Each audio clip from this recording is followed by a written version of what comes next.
আপনি কি traditional marketing করবেন নাকি ডিজিটাল মার্কেটিং করে আপনার সেই পণ্য বা সেবাটি ডিজিটালি প্রমোট করবেন? আসসালামু আলাইকুম। আমি রাকিবুল হাসান। আজকে আপনাদের মাঝে আলোচনা করব কিভাবে একজন সফল উদ্যোক্তা হবেন। আপনি যদি একজন সফল উদ্যোক্তা হতে চান, নিজের ব্যবসা অথবা নিজেকে একজন সফল উদ্যোক্তা হিসেবে দাঁড় করাতে চান, তাহলে আজকের ভিডিওটি আপনার জন্য। চলুন শুরু করা যাক।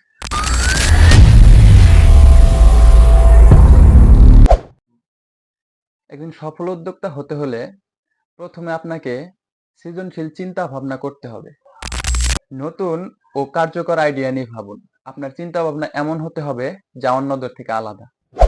উদাহরণস্বরূপ, আপনি এমন একটি পণ্য বা সেবা তৈরি করবেন যা গ্রাহকের জীবনকে সহজ করবে, যাতে করে গ্রাহকের কোনো সমস্যার সমাধান হয়, যাকে বলে problem solving product or service বা সমস্যা সমাধানকারী পণ্য বা সেবা। আর একটা জিনিস মনে রাখবেন, কাস্টমার আপনার কাছে টাকা দিয়ে সেই টাকার মূল্যটাই সে কিনে।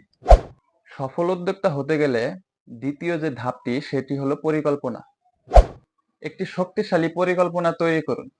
ব্যবসার পরিকল্পনা হলো আপনার সাফল্যের রোডম্যাপ।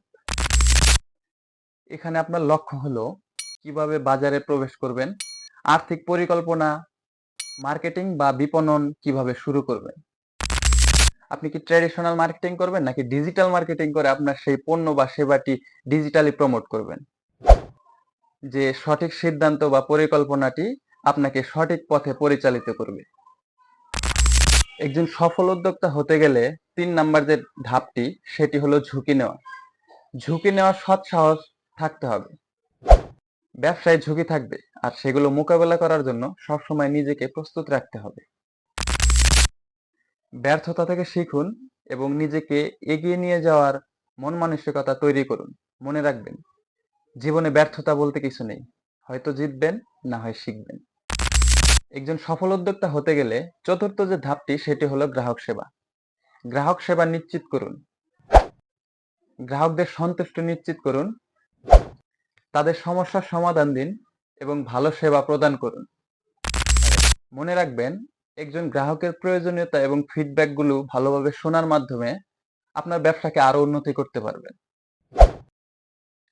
একজন গ্রাহক অথবা কাস্টমারকে আপনি এটা বুঝিয়ে দিন যে মার্কেটে কেন আপনি অন্যদের থেকে সেরা, কেন আপনার কাছ থেকেই সে পণ্য বা সেবাটি গ্রহণ করবে।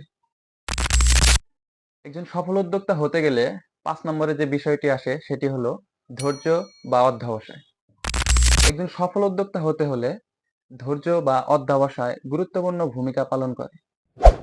এটা আপনাকে মানতে হবে যে ব্যবসায় সফল হতে সময় লাগে, তাই কখনো হাল ছাড়বেন না। মনে রাখবেন, দীর্ঘমেয়াদী পরিকল্পনা ও ধারাবাহিক প্রচেষ্টাই হলো আপনার সফলতার চাবিকাঠি। আর এটাই ছিল আজকের ভিডিও। আশা করি আমার এই পরামর্শগুলো আপনাকে একজন সফল উদ্যোক্তা হিসেবে গড়ে তুলবে। যদি আমার এই ভিডিওটি ভালো লেগে থাকে তাহলে লাইক দিন, ফলো অথবা সাবস্ক্রাইব করুন। আশা করি ভালো থাকবেন সবাই। খোদা হাফেজ। আসসালামু আলাইকুম।